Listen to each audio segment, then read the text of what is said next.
It is Aaron Sands, and welcome to King Talk Season 3. Let's get smarter.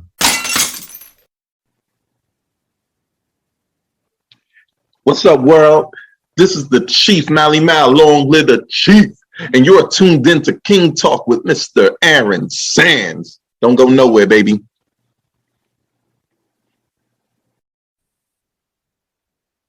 What up, everybody? It's Aaron Sands. Be back with another episode of King Talk.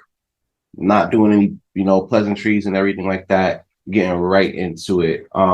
As you know, we heard about the untimely passing of Migos rapper Takeoff. And there's a few topics I want to get into on that. Me and Ken, we were talking about the whole situation, and there was a few things that came into mind as I was, getting ready for the episode and everything like that. And honestly, I had a whole nother episode planned, for this week. But then when this happened, it was like, all right, there's a lot of things I really want to discuss in, on this one. This ain't gonna be a long one. It's not gonna be a 40 minutes to an hour situation.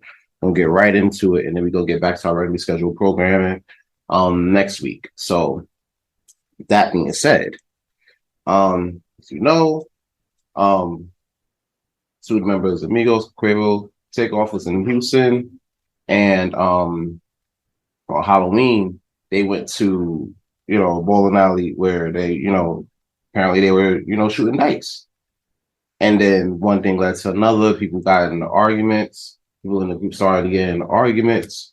Guns were brandished.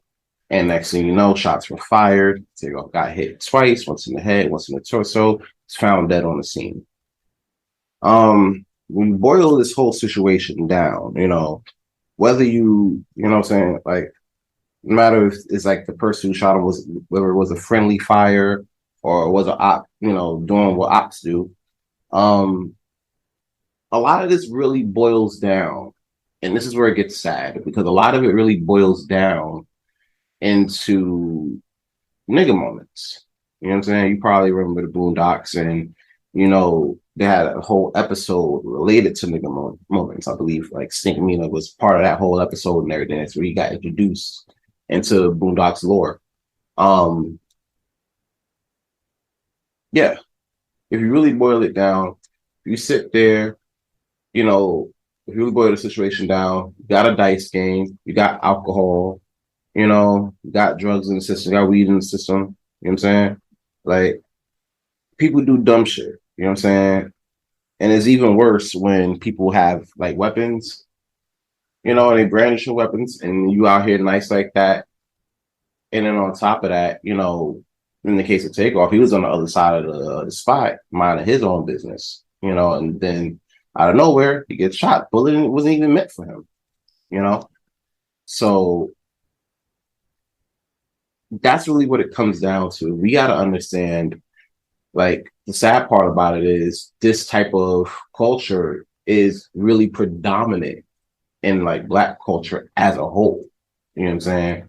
And I think that's part of the problem with us as well, because, you know, we we tend to we tend to be sad about situations like this. You know what I'm saying? Like when you got promising artists, promising people, trying to do big things out here, and they life get cut down over some bullshit. We get sad behind that.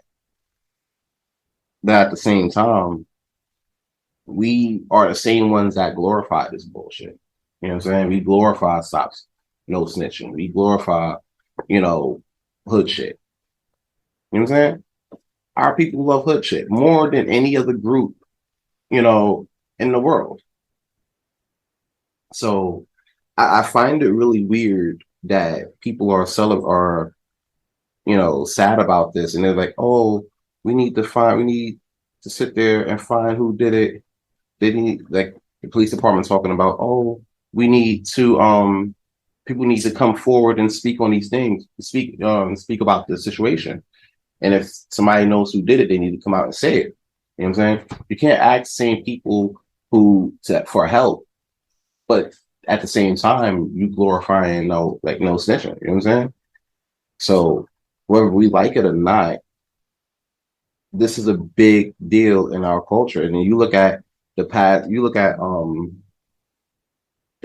deaths of rappers. You look at guys like Nipsey, like PNB Rock, Pop Smoke, Triple X Sensation, even with Takeoff.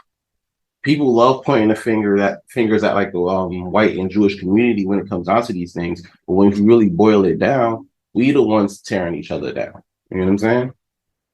We the ones taking our talented people out of here. You know what I'm saying? Killing them and everything like that.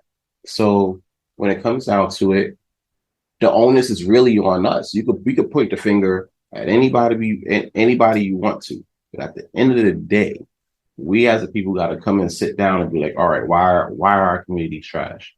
Why are we losing talented people? You know, why are why are why are we not unifying and getting together like other races? You know, so a lot of those questions got to get asked, and even though this might be a larger conversation to have and within this whole situation, the conversation now more than ever needs to be addressed because, you know, if not, you waking up every other week, you're waking up to on your Twitter feed to, oh, insert successful rapper here was gunned down at X insert, popular city here. You understand? And that's really a big thing. So honestly, I could tell you we got to do better. Oh, we got to do better as a community. We got to do better as a race. Problem with that shit is we already know that. We knew that when it came down to Nipsey. We knew that when it came down to PNB. We knew that when we came down to Triple X. You know, and at the same time, we knew all of these things, but guess what we did? We went right back into it. Like, and that's the problem with us too. We find ourselves when we're in a moment, when we're in it, we're in a situation. It's like, oh, we it's like, oh, we got to come together and do all of this and that. Only for us to go back to the same bullshit. 3 to 6 months later. You understand? And I'm looking at it. I'm like, yo, I'm tired. I'm tired. It's out of control. It's seriously out of control. And the way that these type of situations pull up like this is like at a certain point, we gotta like put the fingers at ourselves. You know? And you wonder why like other races they don't take us as seriously, as other races do with other people. Because at the end of the day, we're not taking ourselves seriously. And if we're not taking ourselves seriously, how you expect anybody else to? So yeah, we gotta do better, but at the same time, we already know that. Now it really comes down to like the action, like what moves are we taking? You know what I'm saying? Like what steps are we going to take to actually be taken more seriously and, not have us sit there and lose talented people like this, I feel like the people that's in the game right now, they got to get together and figure out a way to get people together because they have the reach, and it also comes down to our communities too. We got to build better communities. We can't talk about, oh, we got to watch out for these kids. We got to watch out for these kids. We ain't doing nothing for the kids. So honestly, even though that this Black culture as a whole plays a bigger part in the situation with Takeoff's death, I just feel like to prevent, not I just feel like, but I believe, in order to prevent situations like this, we have to move more. We have to move more distinguished as a community because you're not seeing this in other communities. Like you're not seeing you don't see rock stars getting gunned down over some dice games. You know what I'm saying? Over stray bullets at dice games. You might see them OD on some shit, yeah, sure, but you're not seeing that. You're not seeing them. Um, you're not seeing them get shot because they just happen to be at the wrong place, wrong time. So that's a big deal.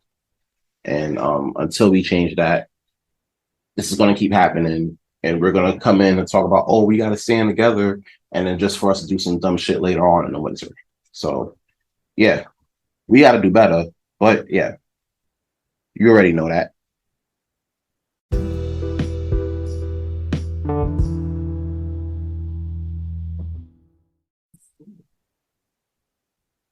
Another thing that I want to get into is one important part of this whole situation with Takeoff is like it's trying to make amends and reaching out to people that love you. You know what I'm saying? Um, I had my last conversation with my sister like about 4 days before she passed away, and a lot of that came down to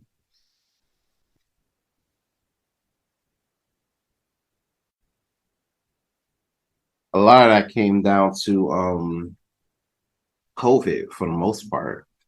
And at the end of the day, we didn't like we never really finished conversations because we always felt like we'll get back to it, and we usually do. But at one thing that we didn't really take into consideration was death, and that happened, and we didn't really get the I love yous back, So that was pretty tough. Um, I use that point to preface this section of the podcast to let people know, like, listen, you gotta reach out, to those who love you and everything like that. You know what I'm saying? Even if you beefing with people, like, you know, my friends, we go through beef and everything like that. Sometimes we beef with each other, things like that. You know what I'm saying? Nothing's perfect, but at the same time, like, you can't just you can't be in a situation where you're not you're not like talking to people. You know what I'm saying? Like, and I ain't gonna lie, like, in a sense, I was kind of like in that type of space. You know what I'm saying? I kept to myself a lot for the most part. I wasn't really like reaching out to people, and I stayed in my own bubble. You know, and I had to learn like you can't always really do that because you never know what happens. We don't have as many sunsets as you think. You know, so you gotta be able to, if you ever have beef with people, you gotta be able to patch it up. You know what I'm saying? Like, and seeing like the whole situation with Takeoff, you look at it like Quiver on Offset talking about, oh, we're gonna try to bring the group back together. But I'm like, bro, what group have you ever whenever you see somebody like die in a group, right? Have you ever seen them ever seen the group as a whole become the same? You know what I'm saying? Think about TLC, for instance. Left Eye died. TLC wasn't the same. It wasn't like the same type of veracity that they had when there was a three, person group. You know what I'm saying? Um, and WA with Easy. I mean, granted, they was like kind of on the back end of the career, but for the most part, like that group wasn't the same after Easy died. You know what I'm saying? So there's a lot of groups. There's a few other ones that I can't come up with at the present time, but you get the picture. Even though you try to put something together, it's not really the same. You know. So I tell people like enjoy what we have like now and try to reach out to those who love you because you never really know how much time you got left. You ain't got as many sunsets as you think, as you clearly see. And on top of all of this, I kind of realized something. Like, people talk about checking in. Like, bro, that's a whole waste of time. Like, you a whole grown ass man, bro. Like, why do I gotta check? Like, if I'm gonna go to Vegas or LA, right? Like, I'm not checking in with nobody. I'm checking in with JetBlue, checking in with TSA, and I'm checking in the Cosmo. And then that's it. I'm not checking in with no other niggas trying to figure out, oh, you should check in, for protection or whatever. Nah, you see everybody out here getting body, bro. Nobody's protect what? Like that shit doesn't make sense to me. Um, and it comes back to the whole like part of our culture that we love and then despise all at the same time because it's like when you think about it like this, when has checking in for rappers helped any rappers? You know what I'm saying? It just lets you know, oh, it just lets your ops know, oh, you in town, you staying at this place. And it's like, what was it? I think Pop Smoke got caught up like that. I think he put his location out to his house. And then people caught on, like some people like some ops caught on, watched him on Instagram with his location out, pulled up to the crib. So checking in is like, for me personally, bro, this is fucking time, dude. You're a grown ass man. You got security. You know what I'm saying? Like, you should be able to move freely. Sky 6ix9ine probably moves free as fuck out here because of like security and probably the feds watching him and shit. He out here ratting. But outside of that, like if you're at that point, like bro, you should be having security on you regardless. You ain't gotta check in with nobody. You're a grown ass man. You know, um, hungry. Shit, a lot of this whole situation, it really makes no sense, honestly. And this episode probably might not make as much sense, but trying to piece it together is really unfortunate. I tell people, if you got money, you got enough money to get security around you, you have the urge to roll some dice. Like hit Atlantic City, hit Vegas up. You know what I'm saying? Like do something. Hit like fucking Dubai up. They have like casinos out there for the most part. I think about it for sure.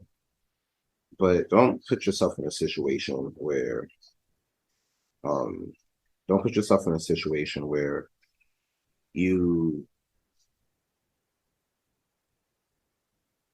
you can't feel safe in your own community. You know, don't put yourself in a situation of that magnitude. It never works, and it's not helpful. It's really not. My condolences go out to the whole Migos, quality control, Takeoff's family. Um, yeah, this shit's fucked up. This shit's crazy. I told you I wasn't gonna stay here for long, and I'm not. I could get into the whole Drake and Meg beef, but it's clear everybody know Meg lying. She got on fucking CBS this morning and lied to Gail talking about her and Tori ain't smashed, but everybody know they smashed. That's why her and her best friend ain't best friends anymore. You know what I'm saying? So she lying on TV. Of course, Drake gonna pull that off.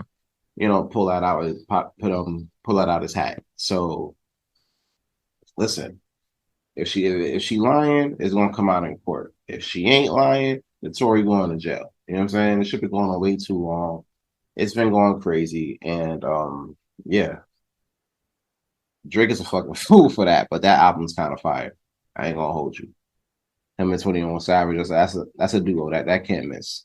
You already know you can't miss with that. And I always talk about like we talk about like how we talk about Drake being a music sexual and everything, but I honestly can sit there and tell you like, listen, right now, probably the best rapper in his generation right now. Lil Baby's not that far, but yeah, getting more depth into that, but I'll probably do that next week. I wasn't gonna stay for long, but in the meantime, this is King Talk. You can follow me on Aaron Sands Premier on Instagram, King Talk Sands on Twitter, and Good Pods. Let's get back to number one. It was good being up there, but got more work to do, and I don't mind doing it with y'all. But in the meantime, it's your boy Aaron Sands, and we out of here. Peace. Thanks for stopping by.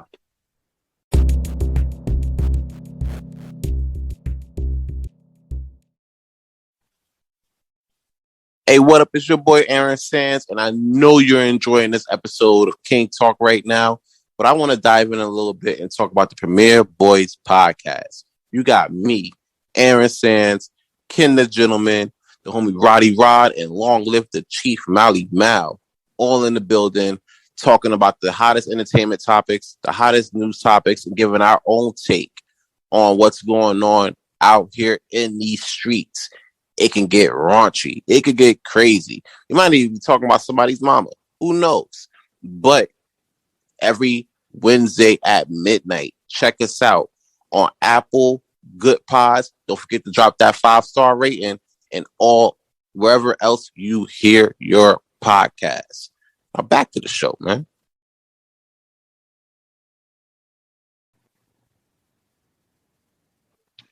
What's up, world?